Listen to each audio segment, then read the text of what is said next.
kabar? Saatnya Anda menyimak berita Medan. Bersama saya Janet Lee, sejumlah berita menarik akan kami sajikan untuk Anda. Berikut 3 berita utama hari ini. Sebuah pohon berukuran besar tumbang mengenai 4 bangunan di kota Tanjung Balai.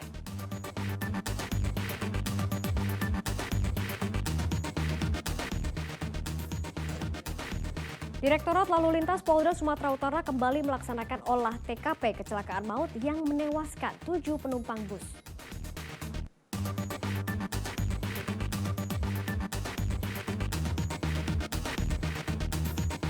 Sejauh ini baru ditemukan 1 jejak harimau yang memangsa ternak warga di Kabupaten Karo.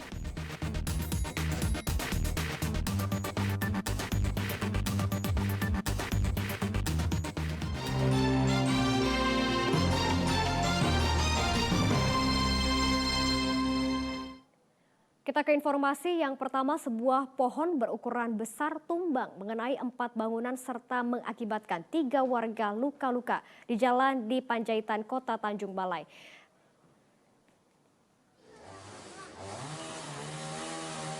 Empat rumah toko milik warga ini tertimpa ranting dan dahan pohon yang tumbang. 3 warga yang mengalami luka-luka telah dirawat di Rumah Sakit Tengku Mansur Tanjung Balai. Sejumlah petugas damkar dikerahkan ke lokasi untuk melakukan pemotongan dahan dan ranting pohon.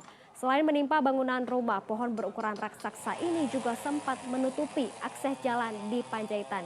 Butuh waktu lebih dari 4 jam bagi petugas damkar dan BPBD untuk menyingkirkan sebagian batang pohon agar akses lalu lintas dapat kembali dilalui warga setempat. Awalnya yang diketahui 2 orang, ternyata dari laporan dari warga masyarakat ya korban dari akibat tumbang yang pohon ini ada 3 orang. 1 orang tangannya patah, 1 kepalanya, 1 di bahunya. Nah, ada 4 ruko ya. 4 ruko. Korban sendiri sekarang dibawa kemana, Mas? Sebagian korban dilarikan. Kita ke informasi selanjutnya, Direktorat Lalu Lintas Polda Sumatera Utara kembali melaksanakan olah TKP di lokasi kecelakaan maut yang menewaskan 7 penumpang bus di Jalan Lintas Sumatera, Aek Batu, Kabupaten Labuhan Batu Selatan. Polda Sumatera Utara kembali melakukan penyelidikan kecelakaan yang melibatkan 2 bus dengan mengerahkan alat traffic accident analysis. Namun dari hasil olah TKP menggunakan 3 dimensi laser scanning ini, polisi belum menyebutkan hasilnya.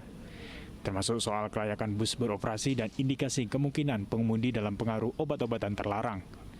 Tim masih berkutat pada penyebab pasti kecelakaan maut yang menewaskan 7 penumpang dan 13 lainnya luka-luka. Kasubdit Gakum Direktorat Lantas Polda Sumatera Utara sebagai penanggung jawab olah TKP hanya memastikan jika menemukan bukti-bukti akan menaikkan status peristiwa kecelakaan ini menjadi penyidikan.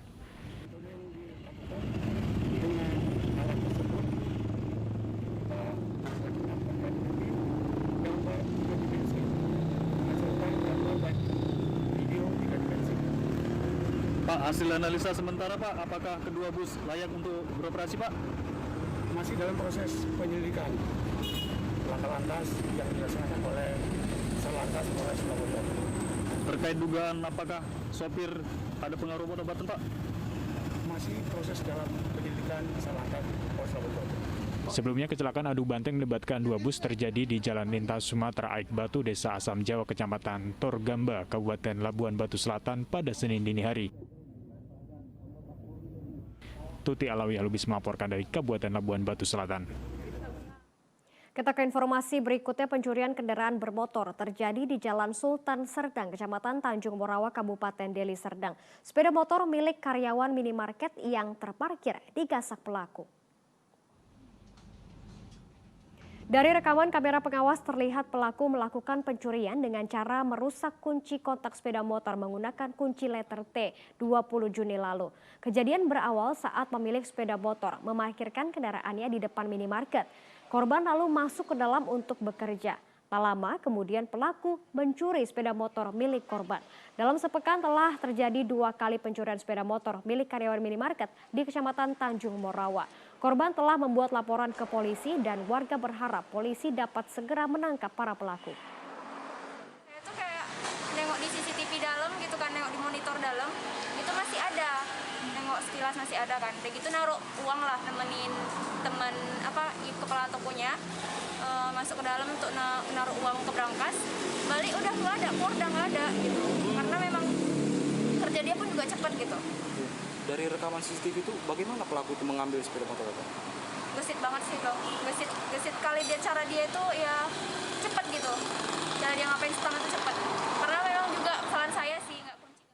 Ganja seberat 50 kg disita dari kurir narkoba di dalam angkutan umum yang melintas.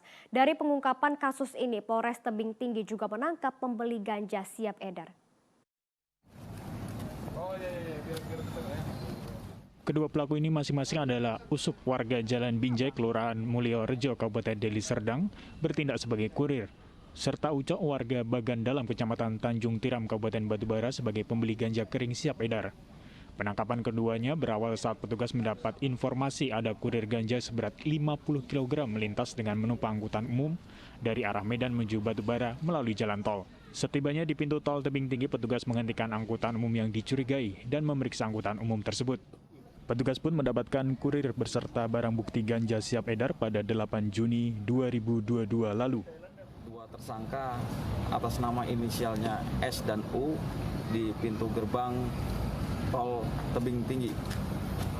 Dapat kami sampaikan kepada media bahwa modus operandinya menggunakan kurir untuk pengiriman ke wilayah Kabupaten Batubara menggunakan jasa transportasi, di mana yang bersangkutan diberikan imbalan sebesar 10 juta rupiah apabila barang itu sudah sampai di sasaran. Kedua pelaku dijerat dengan pasal 114 ayat 2, subsidiar pasal 112 ayat 2, junto pasal 132 ayat 1 Undang-Undang RI nomor 35 tahun 2009 tentang narkotika dengan ancaman hukuman 12 tahun penjara atau seumur hidup.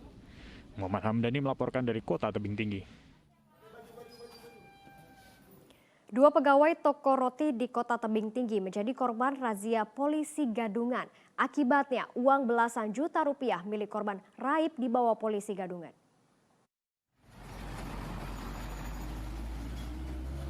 Kedua pegawai toko masing-masing Chandra dan Sahrum warga Kampung Keling, Kota Tebing Tinggi memperagakan aksi razia polisi gadungan di tempat kejadian di Jalan Soekarno-Hatta, Kota Tebing Tinggi. Dalam peragaan tersebut, terungkap mobil box yang berisikan obat-obatan di stop pelaku yang mengaku sebagai polisi. Razia pertama pada 20 Juni lalu, pelaku tak berhasil karena saat itu kedua korban tak membawa uang setoran hasil penjualan.